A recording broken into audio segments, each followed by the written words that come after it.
Hello everyone. Today we are trying to make the memo for mathematics paper 1 that they wrote on 3rd November 2023. First question was solve for x 1.1.1.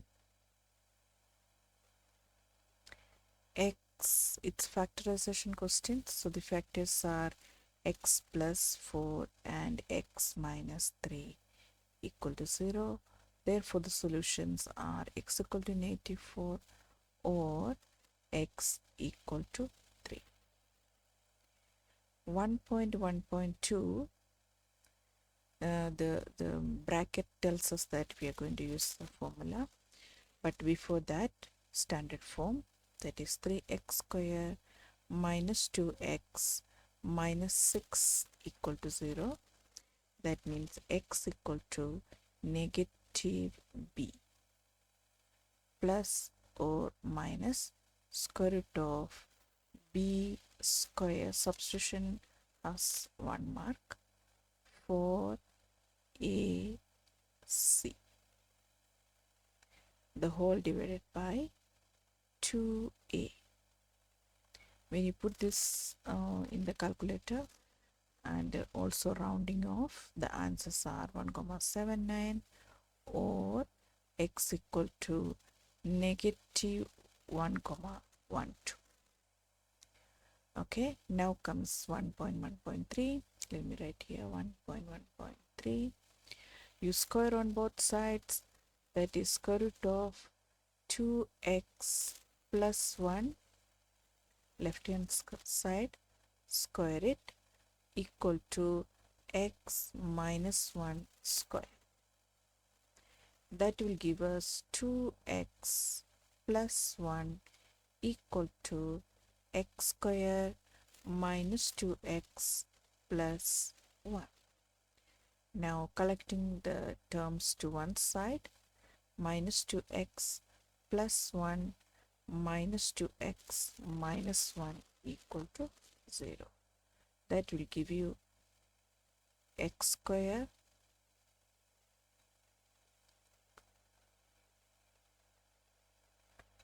just stop here for a moment.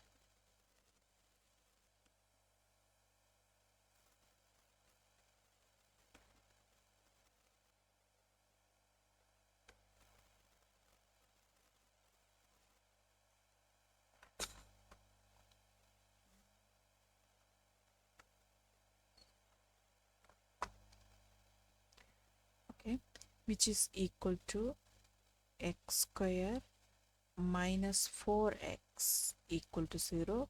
The 1 and minus 1 cancels here. So this is now simple binomial. So you can factorize x times x minus 4 equal to 0. That is x equal to 0 or x equal to 4. Now put the values in the original equation. To check your solution, you will find that both of them are answers. Okay, now the inequality 1.1.4, not in standard form, so let's change it into standard form. X square minus 2x minus 3 greater than 0. That is x, the factors now are x minus 3 times x plus 1 greater than 0. Therefore, the critical values are x equal to 3 or x equal to negative 1. So when you put this in the number line, the smaller one first, negative 1, then comes the bigger one. These are the critical values, plus here, minus, plus. Greater than 0 means positive.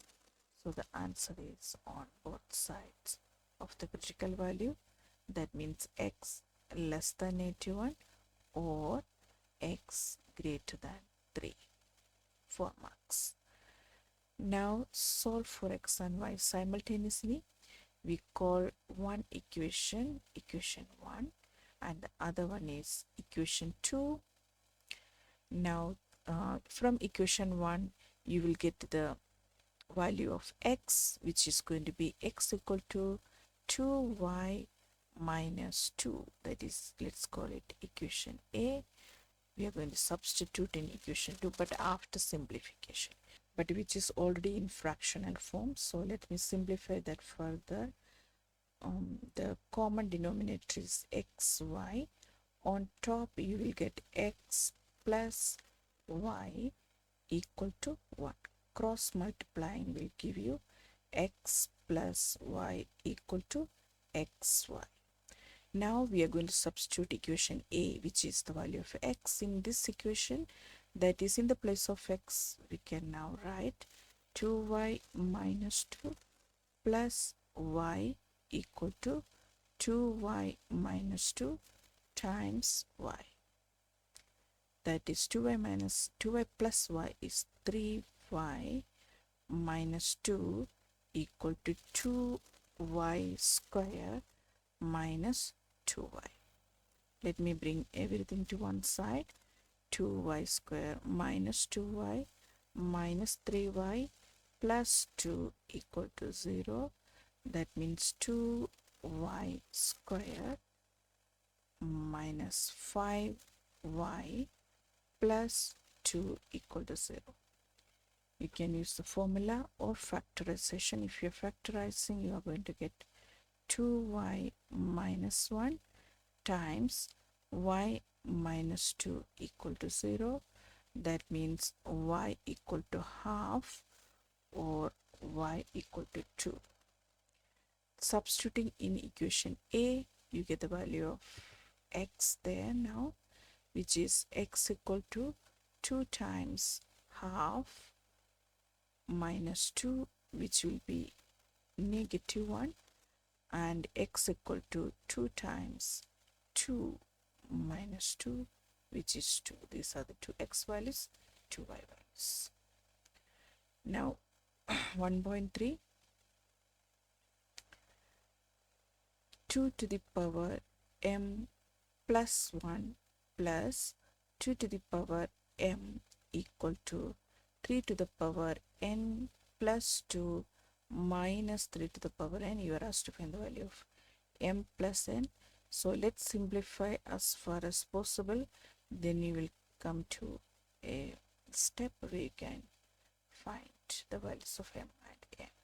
So first step, splitting the plus in the exponent so that you find a common, this is m, a common factor. So here 2 to the power m is a common factor. 2 plus 1 equal to 3 to the power n is the common factor here. So it's 3 square minus 1. That is, you get 2 to the power m times 3 equal to 3 to the power n times 3 square minus 1 is 8, which is 2 cube. So when we look at the left hand side and right hand side, the bases can be equated. That means same bases. 2 to the power m is equal to 2 cube and 3 equal to 3 to the power n, which gives you m equal to 3 and n equal to 1. Therefore, m plus n equal to 3 plus 1, which is 4. That is all in question 1. Let's go to question 2. Okay, let's go to question number 2. 2.1, given the arithmetic series. So as soon as we see the series, we write the A, which is going to be 7, and D is 12 minus 7, 5. You are asked to find the value of T91. T91 is A plus 90D, which is equal to 7 plus 90 times 5. When we put this in the calculator, 7 plus 90 times 5 will give us 457. 3 marks for the value of A, D, and the answer.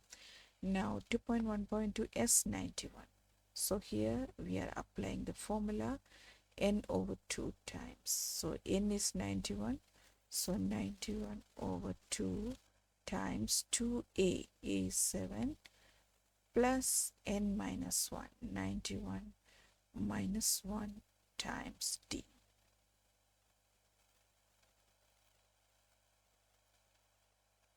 So it's going to be 91 over 2. Put this as it is in the calculator.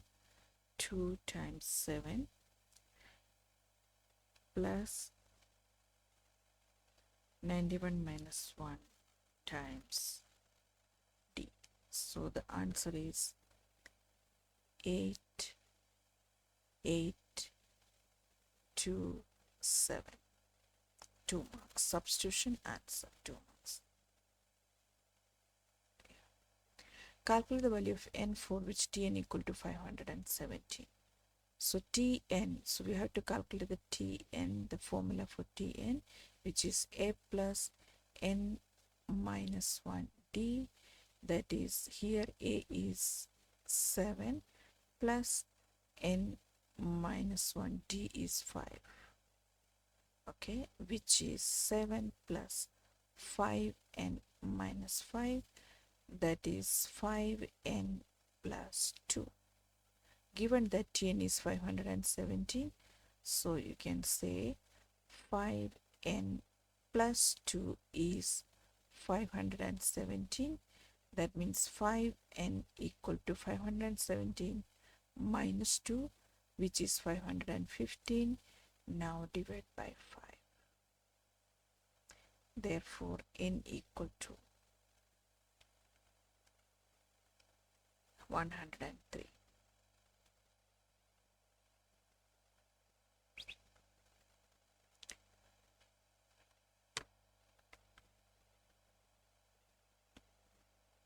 Now 2.2, the following information is given about a quadratic number pattern. Okay, it's quadratic number pattern given that T1 equal to 3. Let me start here. T1 equal to 3, T2 minus T1. So we know this is T2 now. T3 like that. So T2 minus T1 is 9. If it's already given, you can now write the value of T2. 3 plus 9, which is 12. So T2 will be 12. So now, also given that T3 minus T2 is 21. That means 12 plus 21, next term will be 33. So T3 is going to be 33. So we can already find the second difference now. 21 minus 9 is 12. So we got the second difference. So you can find the first difference now, because it's quadratic. Second differences are constant. 21 plus 2 is 33 here. Already we have the term 3. So 33 plus 33 is now 66. Again, second difference is 12. So the next first difference is going to be 33 plus 12, which is 45.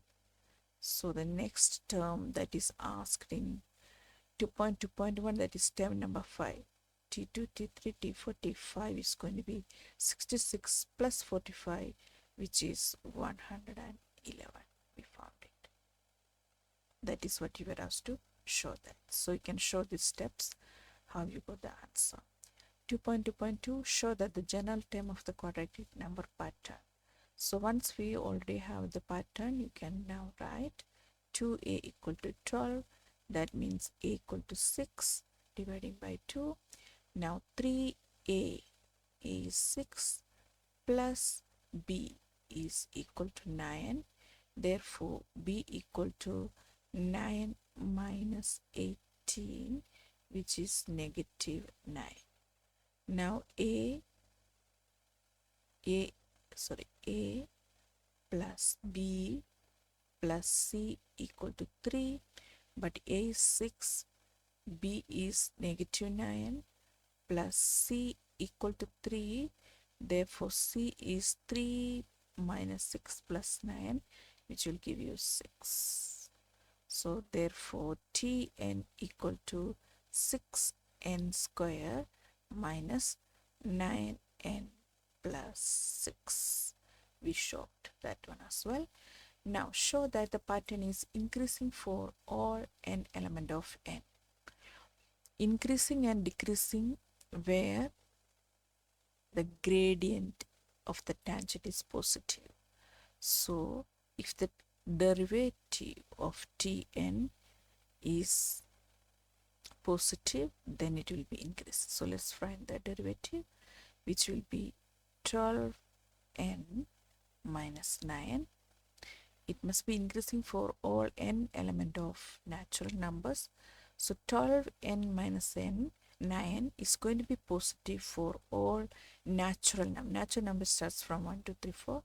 So it's if you give 1, 2, 3, any positive number, it's going to be positive. So you can say 12n minus 9 is greater than 0 for all n element of n.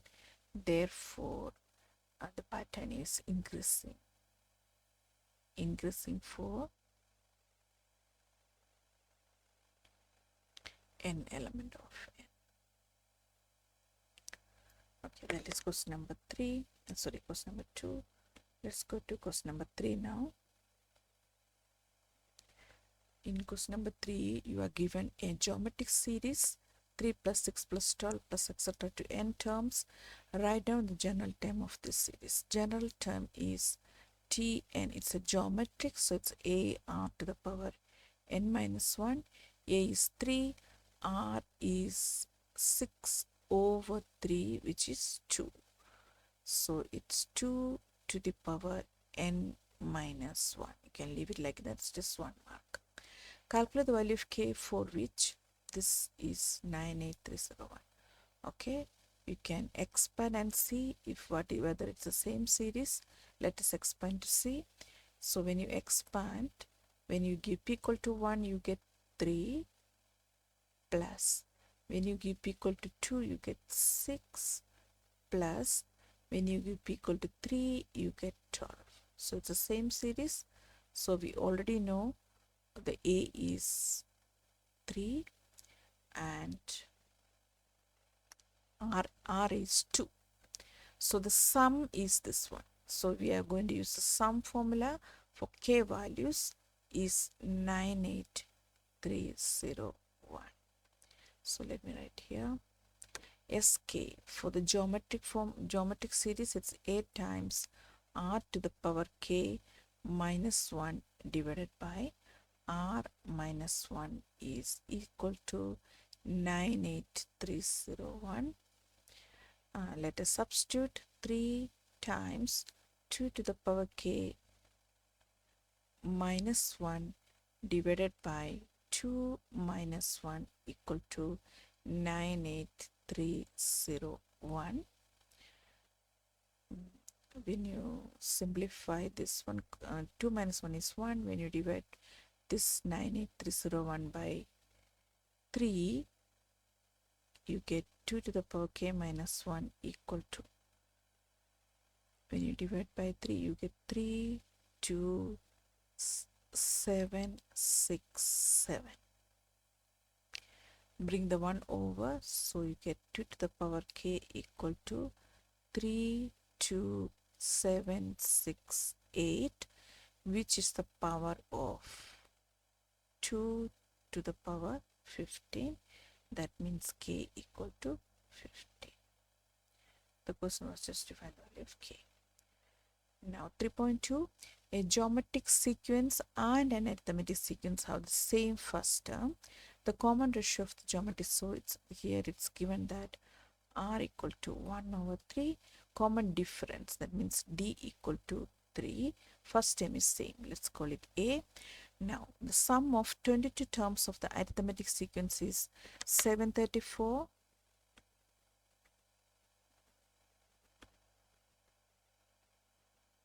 more than the sum to infinity. So arithmetic series first. So S22, sum of 22 times of the arithmetic sequence is 734 more than sum to infinity. Let us substitute now. This is the arithmetic series. So the formula is n over 2. So it's n over 2 times 2a plus. This is the formula we must write here. And this is 734. Sum to infinity formula is a over 1 minus r. A is same for both.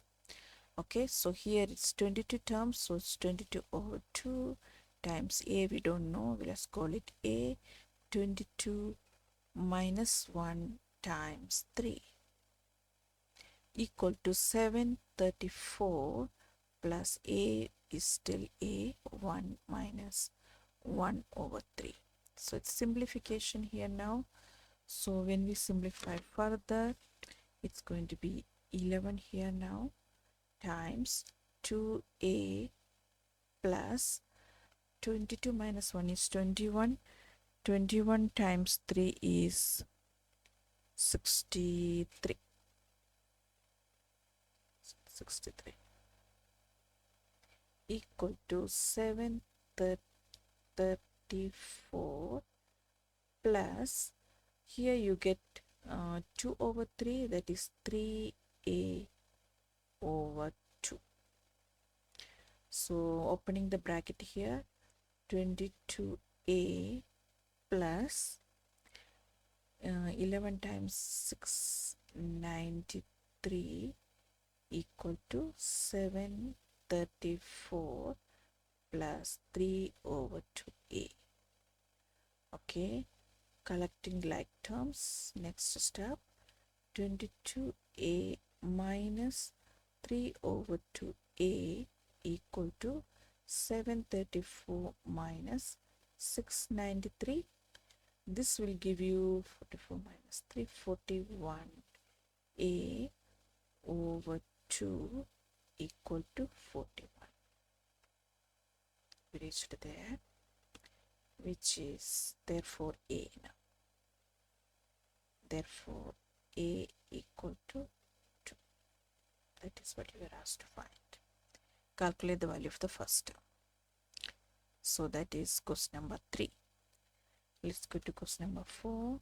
The graph of fx equal to 2 to the power x minus 4 for x from negative 2 to 4. A and B are respectively the y and x intercept of f. Okay. So the graph is given. There is a special domain in this case from negative 2 to 4. Write down the equation of the asymptote of f. So asymptote is the q part, so it's y equal to negative 4.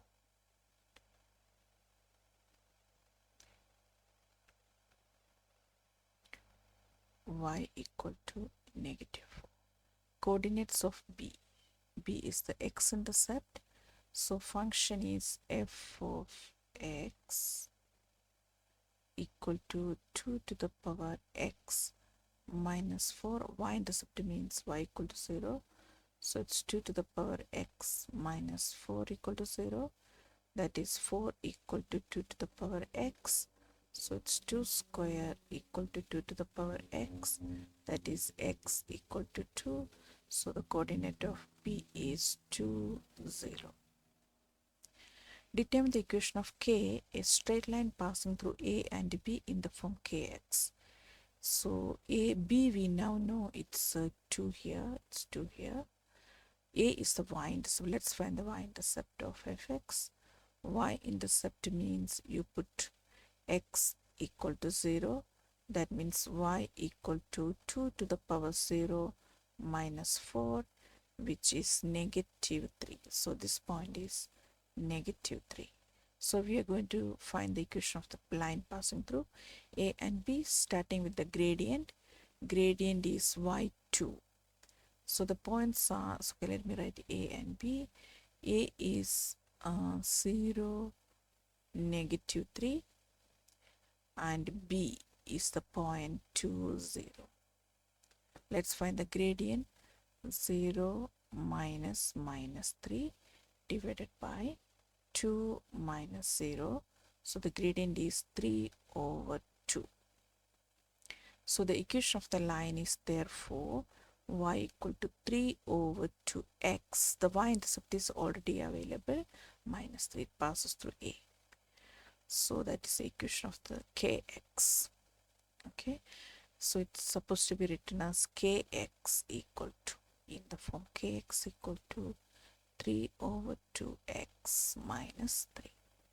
Calculate the vertical distance between k and f at x. So k, you have k like this, pass through the straight line here from a to b, passing through. So this is called k now, and f. So at x equal to 1, what is the difference? That is supposed to be vertical difference between k and f. So vertical difference means it's the difference between k, it's kx minus fx actually, but at x equal to 1. So it's k1 minus f1. That's what we are finding. So k1 means 3 over 2 times 1 minus 3 minus f1 means minus 2 to the power 1 minus 4. When you put this all in the calculator, you're going to get 1 over 2.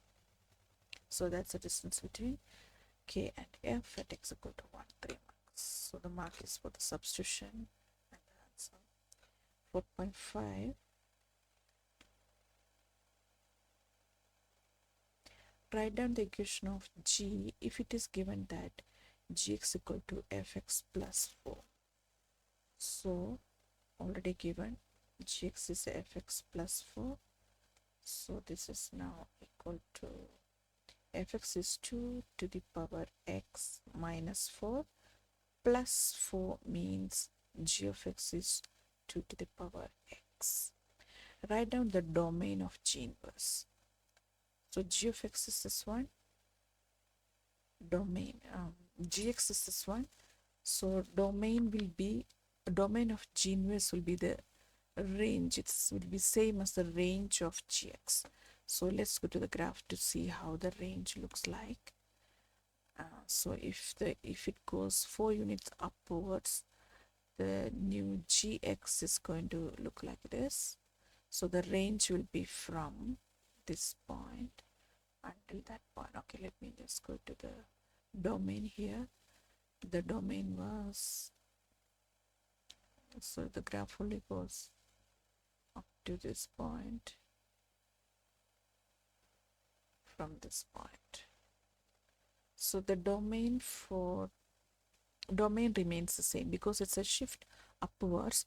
The domain will still be from minus 2 to 4 for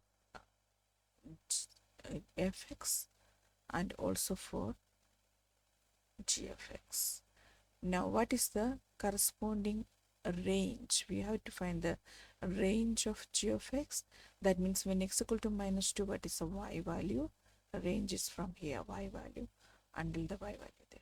And when x equal to 4, what is the y value? So let's find the range from minus 2 to 4 for g of x, not for f of x, for g of x.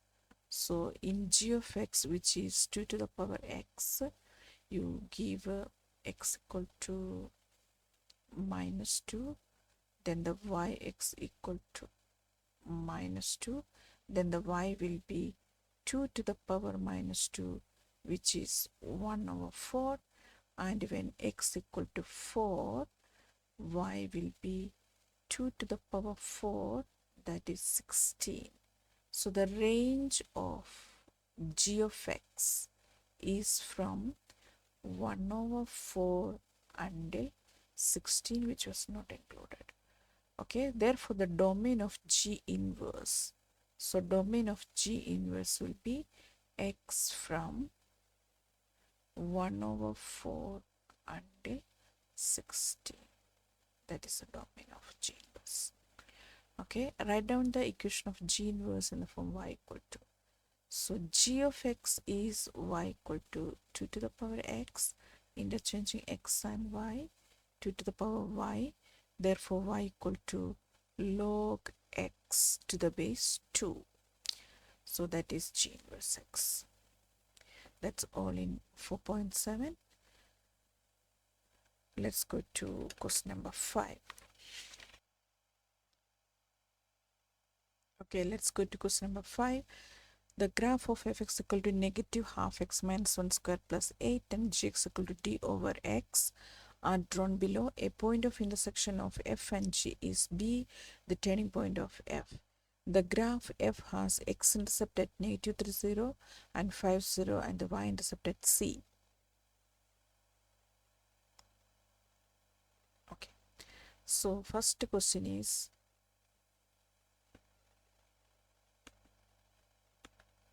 write down the coordinates of the turning point of f. It's already given, the equation is already given in turning point form. So this is the P and Q. So the turning point of F is direct here. Turning point of F will be, which is B actually. The coordinate of B is going to be 1, 8. Directly from the graph. Now, calculate the coordinate of C. C, as you can see, it's a y-intercept. So to calculate the y-intercept, you put x equal to 0 here in f of x. So I'm going to write here y equal to negative half 0 minus 1 square plus 8. When you put this in the calculator, you get 15 over 2. So the coordinate of C therefore is x0, y 15 over 2. Now you are asked to calculate the value of D. D means it's this part for g of x. On g of x, what we know is only the coordinate of B. So let's take the graph of g of x, which is d over x. Substitute the point B, which is 1, 8 for x and y. So y is 8 equal to d over 1. That means d equal to 8. The value of d is 8, 1 mark. Now 5.4, write down the range of g. The range of g. Okay, so the asymptote of g is going to be x equal to 0 and y equal to 0.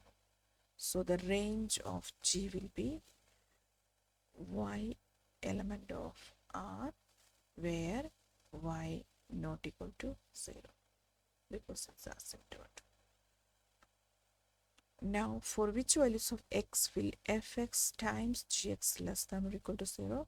So a product is less than 0 means negative when you multiply plus times minus or minus times plus will also be negative. So you check where is the graph positive and negative in the graph. So here the whole graph g is negative here and the f graph is negative here, but it's positive everywhere. At this part it's positive, throughout it's positive until this point, then it's negative. This is full positive. This part of the g of x is full positive. Okay, now it's all positive. Okay, now when let's start from the left. Here g is negative, f is also until minus 3. After minus 3, g is still negative but f is positive. Until where? Until the asymptote. Because after the asymptote, g now becomes plus and f is also plus. So the product will be negative from negative 3 to 0. Less than or equal to 0 means including negative 3. So from x between negative 3 until 0 including negative 3, or what happens after 5? After 5, f becomes negative and g is still positive. So after 5 the product will be negative. So you can also say after x greater than 5. So these are the values of x. Now 5.6 greater than or equal to 5, because at 5 it's 0. Now 5.6, calculate the value of k so that hx equal to minus 2x plus k will not intersect the graph of g. It's a 5-mark question. Maybe we have to do some steps here. Let's see. 5.6.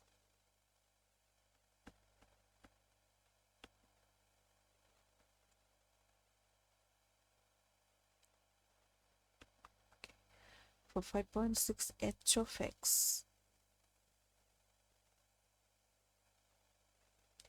equal to minus 2x plus k.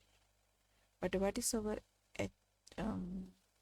okay, it will not intersect the graph of g. That means hx will not. So let's see where is hx intersect g of x. That is minus 2x plus k will intersect g was 8 over x, d over x, which is 8 over x. Cross multiplying, negative 2x square plus kx equal to 8. When you cross multiply with the x, that is negative 2x square plus kx minus 8 equal to 0. This equation must not happen. They should not intersect, means the delta must be less than 0 here. That means b square, that is k square minus 4ac must be less than 0. That means k square minus, no, yes, still minus 64 less than 0. That means k minus 8 times k plus 8 less than 0. It's less than 0 for negative 8. 8 less than 0 means between. This is where it's less than 0 here. So k value must be between negative 8 and 8 for 5.6. 5.7, h is a tangent to g at r, a point in the first quadrant.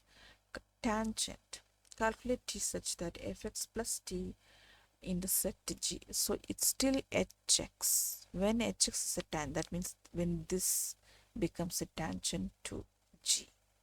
We already know the formula how to find the tangent to a graph. Gradient of the tangent is equal to g prime x at the point of intersection. So gradient of the tangent is already available. It's negative 2. Okay, let me rewrite it. G of x. G of x is 8 over x. For differentiation, you write 8x to the power negative 1. Therefore, g prime will be negative 8x to the power negative 2 is negative 2. The tangent is negative 2. We don't know where, but the tangent is negative 2. So from here, you can find x value. That is negative 2 equal to negative 8 over x square. That is x square equal to negative 8 divided by negative 2, that is 4. That is x equal to plus or minus, no, x 4 means x plus or minus 2. Okay, so x is plus or minus 2, but the point R must be in the first quadrant, so we only choose x equal to positive 2. I'm continuing here. So we choose the value of x as positive 2. Let's find the y. It will be 8 divided by 2, that is 4. So R is the point 2, 4. Now calculate the value of t, where y equal to fx plus t. Let us substitute 2 and 4. That means 4 equal to f2. Fx when x equal to 2 is fx was minus half x minus 1 square plus 8. So it's going to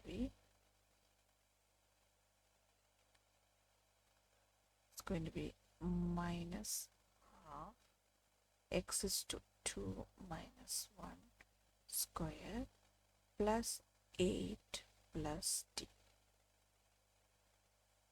When you simplify here in the calculator, if you put that in the calculator, you get 7,5 plus t. Therefore, t equal to negative 3,5. Negative 3,5. So that is 5.7. Okay. Okay, let's go to question 6. Patrick deposited an amount of 18,500 into an account earning R% interest per annum compounded monthly. After 6 months, his balance was 19,319,48. So this amount is increased to this.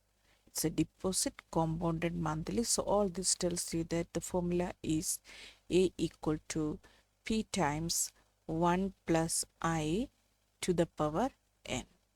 So the future amount is the 19,000 something, and this is the present amount. So let us substitute in the formula. 19319 comma 48 equal to 18,500 times 1 plus R% but compounded monthly. And for 6 months, so it's already in months, you don't have to multiply by 12. So simplifying further, dividing by 18,500 first, divided by 18,500 equal to 1 plus R% over 12 to the power 6. Now let's raise the power to 1 over 6 on both sides. Raising the power to 1 over 6 gives you 1 plus R%. So it gives you 1 plus R% over 12 equal to 19319 comma 48 divided by 18,500 to the power 1 over 6. Now let me also take the 1 to the other side, minus 1. Now you can multiply both sides by 12. You're multiplying both sides by 12. That means this whole thing you multiply by 12. You multiply by 12. So there you get R% is going to be, we can put this once in the calculator. When you put this in the calculator, you get, okay, let me also put this in the calculator. So don't forget to put the brackets twice in the beginning. 319,48 over 18,500 to the power 1 over 6. Then minus 1, close the bracket, multiply by 12. That gives you 0,087, then again it's 0, 0 here. So it's okay. So that means the rate is equal to, multiply the answer by 100 will give you 8,7%. That is the value of R. R will be 8,7%. So our answer is 8,7%. Now calculate the effective interest rate. So we use the formula 1 plus IE equal to 1 plus I norm divided by M the whole to the power M here. That is IE equal to 1 plus the nominal is 8.7% compounded monthly, so to the power 12 minus 1 because I take the 1 to the other side, so just put the ones in the calculator and multiply by 100, so you get the effective rate equal to, when you multiply it by 100, the final answer is going to be 9,06 9,06%. This answer multiply by 100. Okay. 6.2, Kuda bought a laptop for 10,000 on 31 January 2019. He will replace it with a new one in 5 years time on 31 January 2024. The value of the old laptop depreciates annually at a rate of 20% per annum according to the straight line method. So that straight line method tells you that the formula is A equal to P times 1 minus IN. So after how many years? So we have everything except the N. So it goes to 0. After how many years will the laptop will have a value 0? So A equal to, in future the laptop will have value 0, but at present it has value 10,000 times 1 minus I is 20% times N. So you have to make N the subject of the formula here. First, dividing by 10,000 will still give you 0 in the left hand side. 1 minus 20% times N, that is 20% times N equal to 1 dividing by 20%.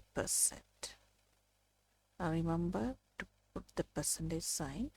So N equal to, when you say 1 over 20% in the calculator, you get N equal to 5. Okay, so that is 6.2.1. 6.2.2, Kuda will buy a laptop that costs 20,000 in order to cover the cost price. He made his first monthly deposit into a savings account on 28th February 2019. He will make his 60th. So already the N is given, so you don't need to calculate looking at the dates and all here. Already N equal to 60. 60th monthly deposit on 31 January 2024. The savings account pays interest at 8.7% per annum compounded monthly. Calculate Kuda's monthly deposit into his account. So you are finding X in which formula? His monthly deposit to get an amount later in future. So we are using future value formula. So 6.2.2, 6.2.2, F equal to X times 1 plus I to the power N minus 1 over I. F is will buy, so the F is 20,000 here. X is what you are finding. 1 plus interest rate is 8.7% divided by 12 to the power 60 minus 1 the whole divided by I. So I is again 8.7% over 12. So now you cross multiply and divide by this bracket. So it's in one step. If I write, it's going to be 20,000 multiplied by 8.7% over 12, the whole divided by 1 plus 8,7% over 12 to the power 60 minus 1. So that will give you, friends, if you put this in the calculator, it's going to give you 267,26. 267, 26. That is the answer. Now 6.3. Tino wins a jackpot of 1.6 million. He invests all of his winnings in a fund that earns interest 11,2% per annum compounded monthly. He withdraws 20,000 from the fund at the end of each month. So withdrawing means the value is being reduced and you have the sum of money at present. So the formula is going to be P formula.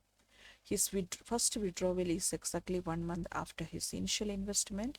How many withdrawals of 20,000 will Tino be able to make from his fund? So it's now a P formula. So let me find some space here. Okay. So P equal to X times 1 minus 1 plus I to the power negative n over I. We have the P, which is 1650,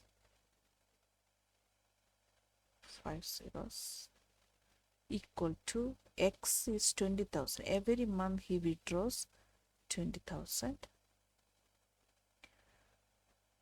Sorry, 1 minus 1 plus interest rate is 11,2% over 12 to the power, we are finding the n here, divide by 11,2% over 12.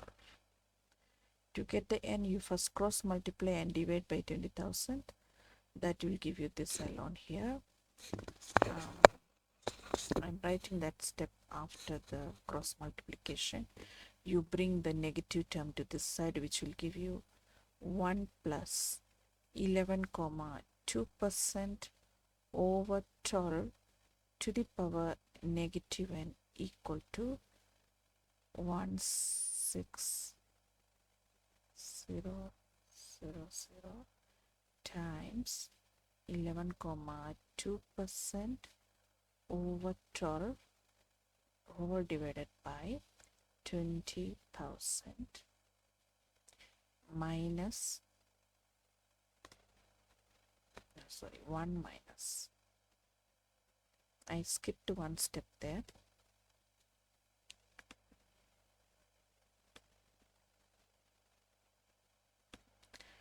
Okay, now you are going to use the log here. So negative n equal to log.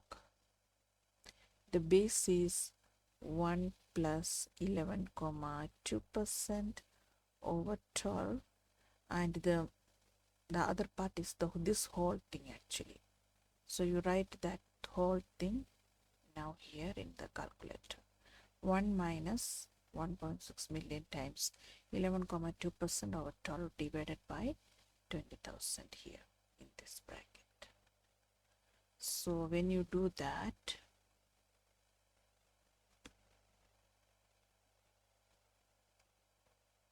you get negative n equal to negative, when you put that in the calculator, the answer is going to be negative 147,798 etc., which is n equal to 147,80 rounded off to 2 decimal places. But you are asked to find how many withdrawals of 20,000 will Tino be able to make from this fund. So final answer will be 147 withdrawals.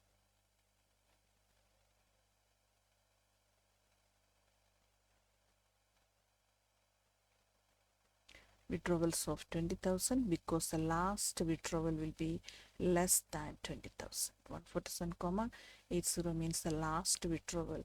There will be a final withdrawal 148, the withdrawal which will be less than 20,000. So 147 withdrawals of 20,000. That was another 5 marks. Okay, now question 7. Determine f prime x from first principles if f(x) equal to negative 4x square.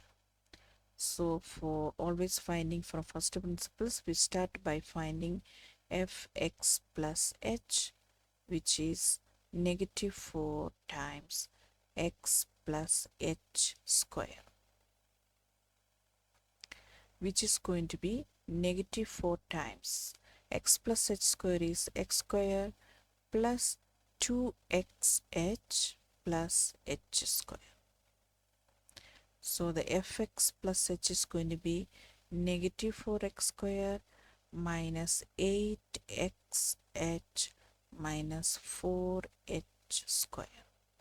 Therefore, now we can apply the formula f prime x equal to limit h tends to 0 fx plus h minus fx over h, which is going to be limit h tends to 0 fx plus h is negative 4x square minus 8xh minus 4h square minus negative 4x square, that is the fx, the whole divided by h. So this negative 4x square and plus 4x square will cancel. So you can write it in the next step. Limit h tends to 0, negative 4x square minus 8xh minus 4h square plus 4x square. When you remove the bracket, divided by h. It's now that these two are going to get cancelled. You are left with this. Take a negative out, equal to limit h tends to 0. You take a negative, sorry, not negative, h out. So we will be left with a negative 8x, negative 4h over h.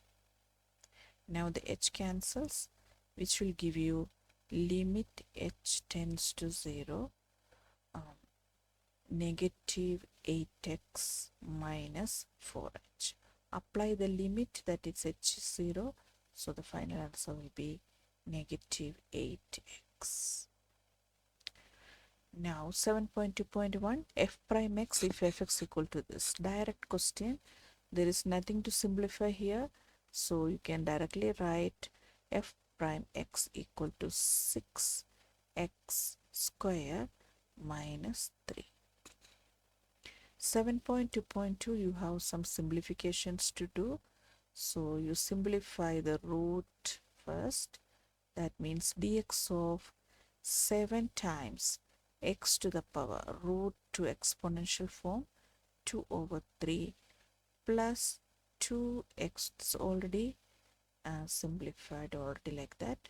So now you can differentiate. The answer will be 7 times 2 over 3 x to the power 2 over 3 minus 1 plus 2 times negative 5 x to the power negative 5 minus 1, which will give you 14 over 3 x to the power negative 1 over 3 minus 10 x to the power negative 6.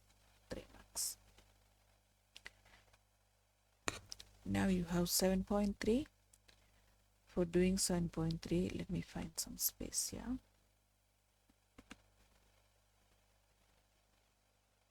For which values of x will the tangent to fx equal to negative 2x cube plus 8x have a positive gradient. So when the question is about the tangent to the function, we can first use the formula for the gradient of the tangent. We know gradient of the tangent is equal to f prime at the point of contact. So for which values of x will the tangent have a positive gradient? So this is the gradient of the tangent. When is it going to be positive? That is the question. So let's find f prime x, which is negative 6x square plus 8. When is the gradient of the tangent becomes positive? That is when is negative 6x square plus 8 becomes positive. That is negative 6x square greater than negative 8. That is x square less than, divide by negative 6, dividing by negative 6 will give you x square less than 4 over 3. That is x square minus 4 over 3 less than 0. That is x minus square root of 4 over square root of 4 over 3 times x plus square root of 4 over 3 less than 0. That means x is between negative square root of 4 over 3 and positive square root of 4 over 3, which is 2 over root 3 less than x less than 2 over. That is answer. That is 7.3. Okay, now let's go to question number 8. Given fx equal to negative x cube plus 6x square minus 9x plus 4 equal to x minus 1 square times negative x plus 4. So these factors are given for you to find the x-intercepts. So you don't need to factorize here. Already the factors are given. 8.1. Determine the coordinates of the turning points of f. So we know 8.1. At the turning point, derivative equal to 0. That means negative 3x square plus 12x minus 9 equal to 0. You can even use the formula, or you divide throughout by negative 3, divide throughout by negative 3. That will give you x square minus 4x plus 3 equal to 0. That means x minus 3, x minus 1 equal to 0. That means x equal to 3 or x equal to 1. These are the x coordinate of the turning point. Now the y coordinate is you just put x equal to 3 in the original function, that is negative 3 cube plus 6 times 3 square minus 9 times 3 plus 4, which will give you, what are you going to get?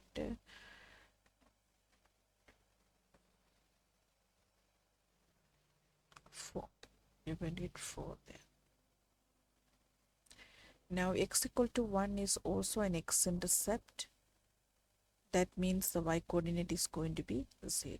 So if you have a doubt, you can put this in the equation and see that it will give you 0 actually. Minus 9 times 1 plus 4 is going to be 0. So the two turning points are, the coordinates of the turning points are therefore 3, 4 and 1, 0. 4 marks. Now 8.2, draw a sketch graph of f. Clearly label all the intercepts with the axis and any turning points. So x-intercepts, because factors are already given, the x-intercepts are x minus 1 equal to 0. That means x equal to 1, y 0. And minus x plus 4 equal to 0 means x equal to 4 and 0. These are the x-intercept. What is a y-intercept now? Y-intercept is when you put x equal to 0, you get y equal to 4. This will remain. So y-intercept is going to be 0, 4.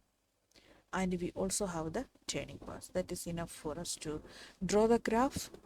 But here the graph is a negative graph, so therefore you must also know the shape of the graph, which is this coming down first then. So let's draw the graph now. Okay, let us mark the point. Y-intercept 4, x-intercept is 1 and 4. 1. Turning point is this one, and also 3, 4. 3 and 4. That means this starts here. 3, 4. This is the shape, so because we know the shape, comes here, turns here, and also turns here.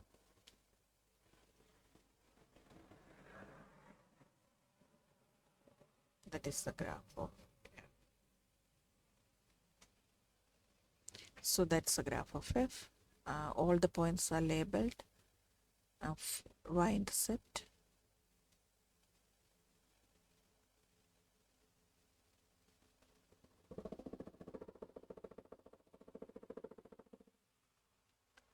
Y-intercept, x-intercept. So this x-intercept was 4 here, turning point. Now use the graph to determine the values of k for which negative x cube plus x square minus 9. So it's the function itself, it's fx. So it simply means where fx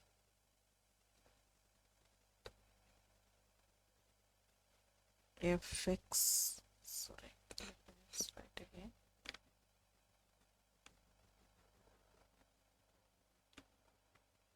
So this question simply means where fx equal to k.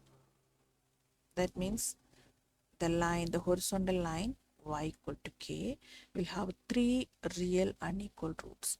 So any horizontal line, for example a line like this, y equal to k line has 3, 1, 2, 3 roots.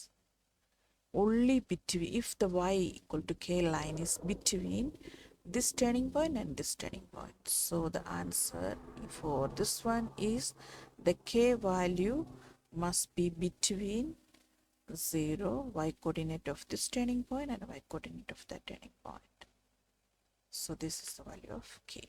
0 less than k less than 4. 8.4, the line gx equal to x plus b is a tangent to f at the point of inflection. So that means we need to find the point of inflection also. Determine the equation of g. So we know at the point of inflection,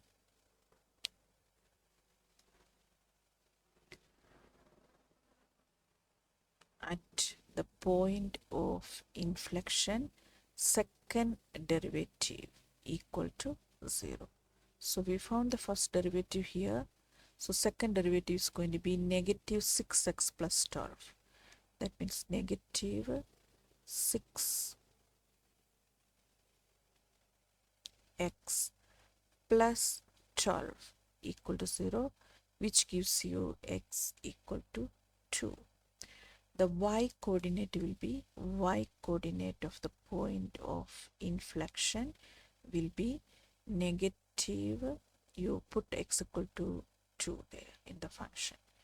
2 cube plus 6 times 2 square minus 9 times 2 plus 4, which will be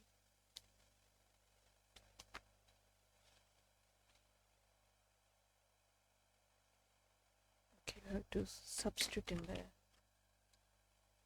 calculator. Let me quickly find what is this. Minus 2 cube plus 6 times 2 square minus 9 times 2 plus 4 will be 2. So it's 2 again. Okay, so the tangent is at the point of inflection, so it's here. The tangent is going to be here at 2 2. That is a point. Xt yt is 2 2 at the point of contact. So you are asked to find the equation of g, equation of the tangent. That's all. So whenever we are asked to find the equation of the tangent, we start with finding the gradient.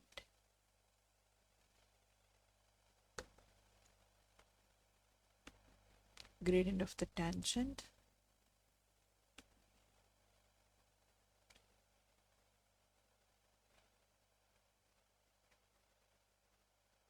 is f prime xt at the point of contact. We have the t xt is x equal to 2 here. Let us substitute x equal to 2 in the derivative. We already have the derivative of fx, negative 3x square. So it's 2 square plus 12 times 2 minus 9, which is going to be 3. So the equation of the tangent is going to be y equal to 3x plus c. To find c, you substitute the point where the tangent is, which is 2 2. Substitute the point 2 2. That is 2 equal to 3 times 2 plus c. Therefore c equal to 2 minus 6 4. Sorry, minus 4. So the equation of the tangent g of x is equal to 3x minus 4. That is the equation of the tangent.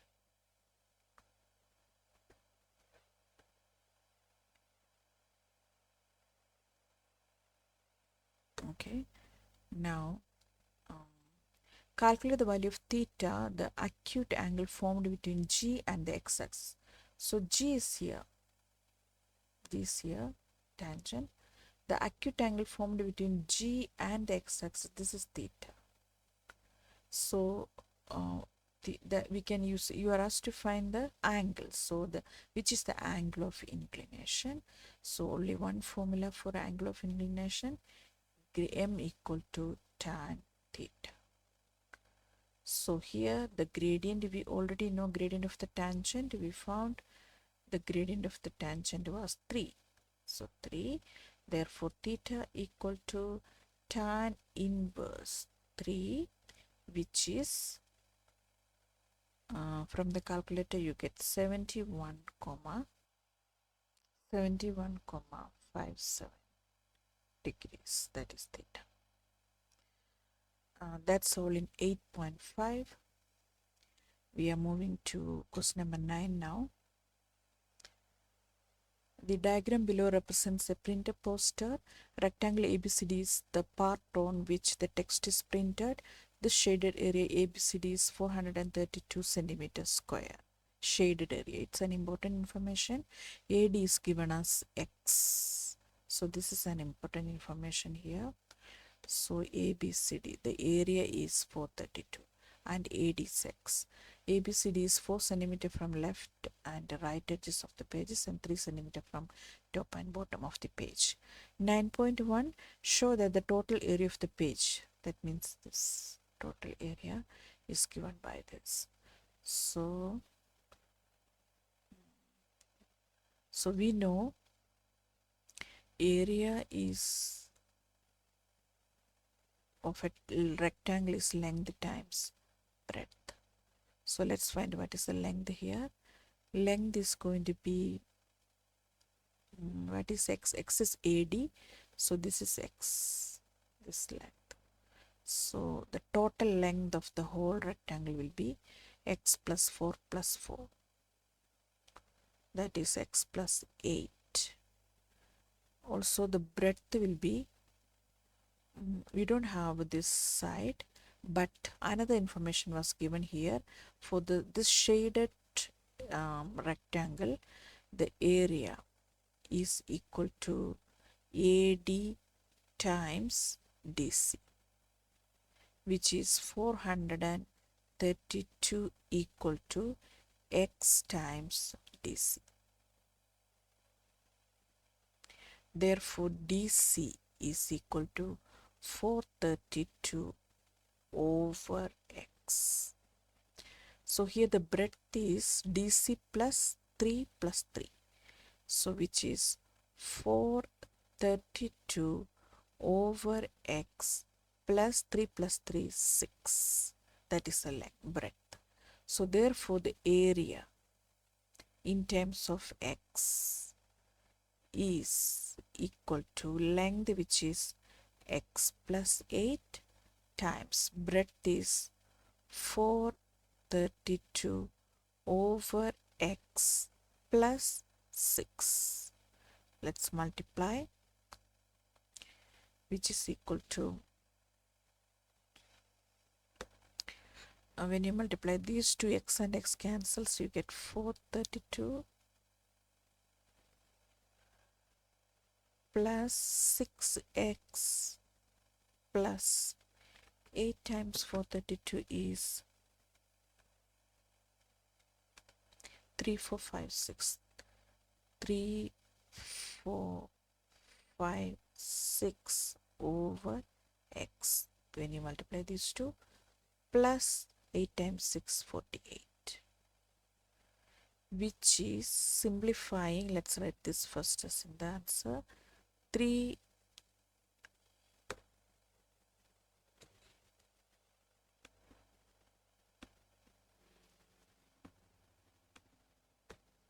it's going to be 3, 4, 5, 6 over X.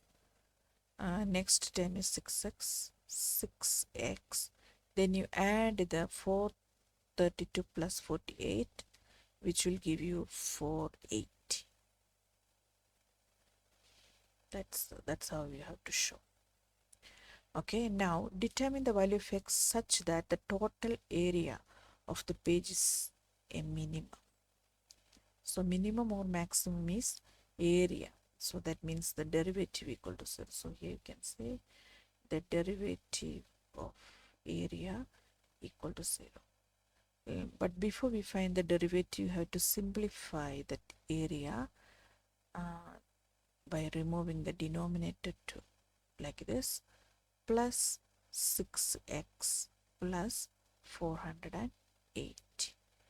Therefore, the A prime X is equal to negative 3, 4, 5, 6 X to the power negative 2 plus 6. That is negative 3, 4, 5, 6 over X square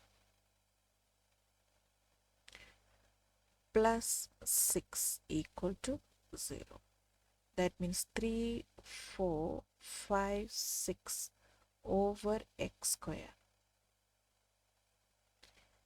equal to 6. Therefore, X square equal to 3, 4, 5, 6 divided by 6, which is 576. Therefore, X is square root of 576 plus or minus 24, but it's a length, so it's 24. That is the final answer. That is 9.2.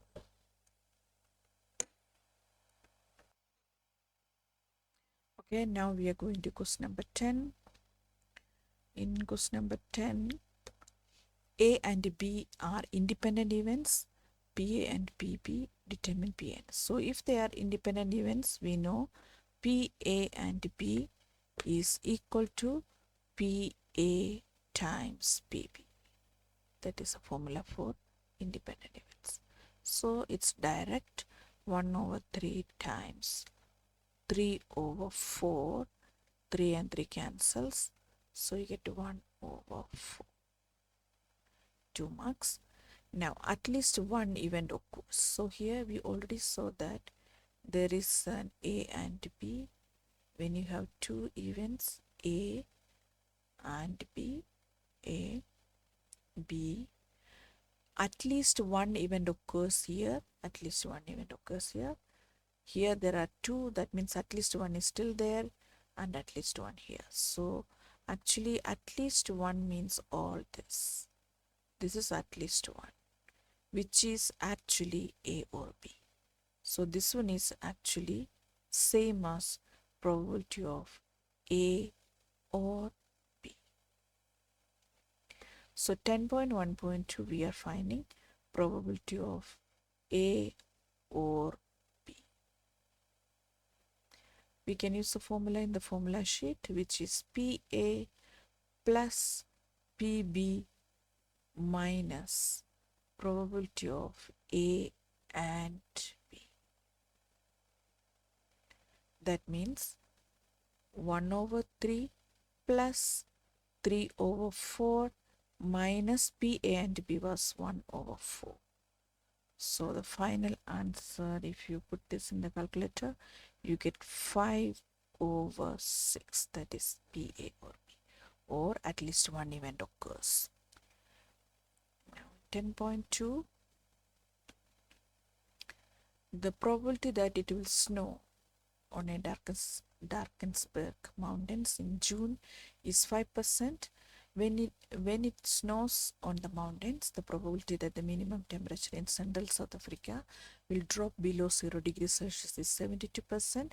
If it does not snow on the mountains, the probability that the minimum temperature in central South Africa will drop below 0 degrees Celsius is 35%. Represent the given information on a tree diagram. Okay. So we can use a tree diagram. So we're starting with the snow or not snowing. It can be snow or no snow.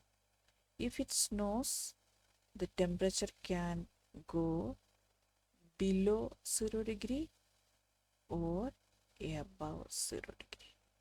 Even if it doesn't snow, it can still go below 0 degree or above 0 degree. Probability of snowing is 5%. That means probability of not snowing is 95%. Now, if it snows, probability that the temperature will drop below 0 is 72%. It will drop above 0 is 100 minus 72. That is 28%. If it doesn't snow, the temperature will drop below 0 is 35%. That means go above 0 degrees Celsius is 65%. So the outcomes are it can snow and go below 0 degree, snow and above 0 degree, not snowing but below, and not snowing but above 0 degrees Celsius. So this is a full tree diagram with all the probabilities. Now calculate the probability that the temperature in central South Africa will not drop below 0 degree, that means above. Next, so probability that it will be above 0 degree, temperature above 0 degree. So above has these two outcomes, shows above 0 degree. The corresponding probabilities are this one, 5% times 28%. So it's going to be 5% times 28%, or plus this one, which is 95% times 65%. So final answer will be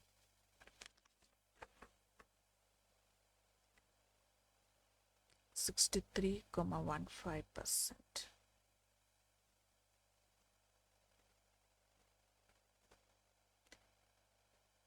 .2.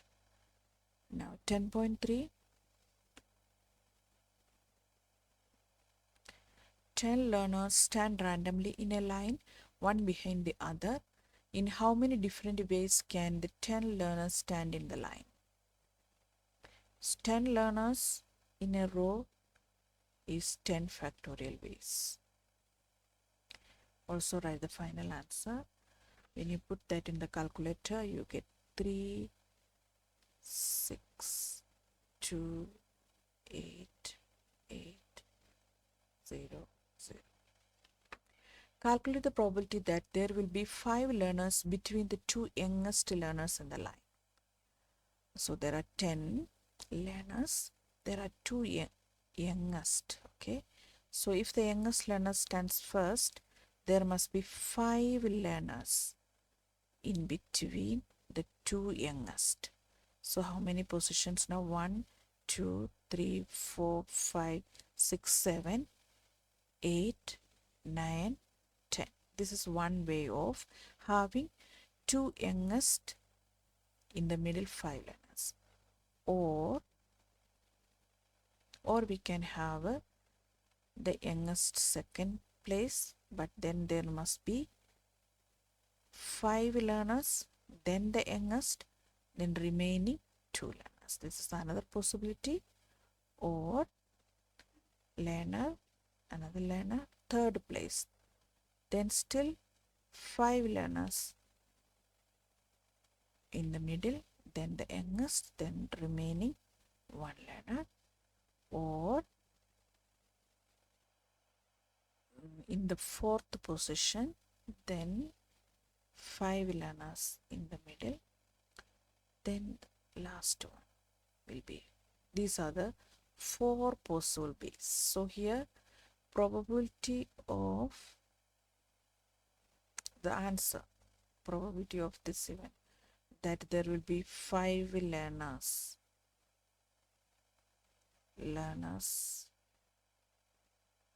between two youngest is equal to. So the event is 4 times, because there are 4 ways of them standing. Then how many ways the two young can stand? In 2 factorial ways. How many ways can how many learners are there? Others 8 learners. They can stand in any way, in 8 factorial ways.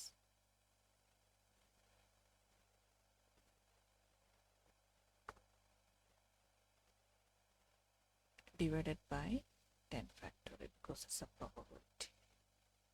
So the final answer will be 4/45. Yeah, that's all. This is an attempt to do the memo for paper 1. If there was any mistake or if you have any suggestions, please comment. Thank you very much.